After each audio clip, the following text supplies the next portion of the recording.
এবার বিয়ে করলেন সমন্বয়ক রাফি। বিয়ের পিঁড়িতে বসেছেন বৈষম্যবিরোধী ছাত্র আন্দোলনের চট্টগ্রামের সমন্বয়ক খান তালাত মাহমুদ রাফি। 17 মার্চ সোমবার তিনি তার ফেসবুক পেজে একটি স্ট্যাটাস দিয়ে নিজে এই সুখবর ঘোষণা করেন।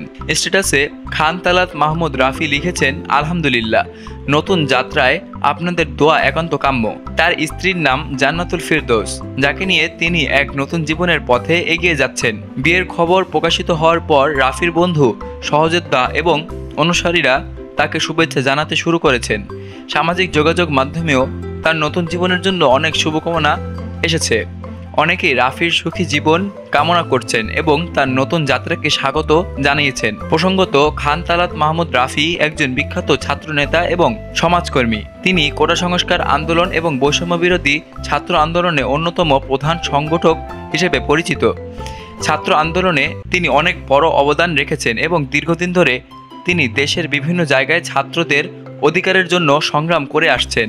রাফি চট্টগ্রাম বিশ্ববিদ্যালয়ের নাট্যকলা বিভাগের 2022-23 শিক্ষাবর্ষের একজন শিক্ষার্থী। তিনি নেত্রকোনার মোহনগঞ্জ উপজেলার একজন গর্বিত সন্তান। তার পারিবারিক ইতিহাসও বেশ গৌরবময়। তার দাদা তরিকুল ইসলাম ছিলেন একজন বীর মুক্তিযোদ্ধা, যিনি মুক্তিযুদ্ধে সাহসিকতা এবং আত্মত্যাগের জন্য বহু স্মরণীয় হয়ে আছেন।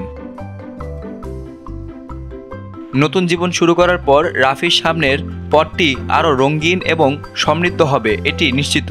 তার ব্যক্তিগত জীবনের এই নতুন অধ্যায় তাকে আরও শক্তি এবং অনুপ্রেরণা দেবে বলে তার অনুসারীরা মনে করছেন। বিশেষ করে তার সমাজসেবা এবং আন্দোলনের কাজগুলোকে এগিয়ে নিতে তার অনুসারীরা আরও বেশি আগ্রহী।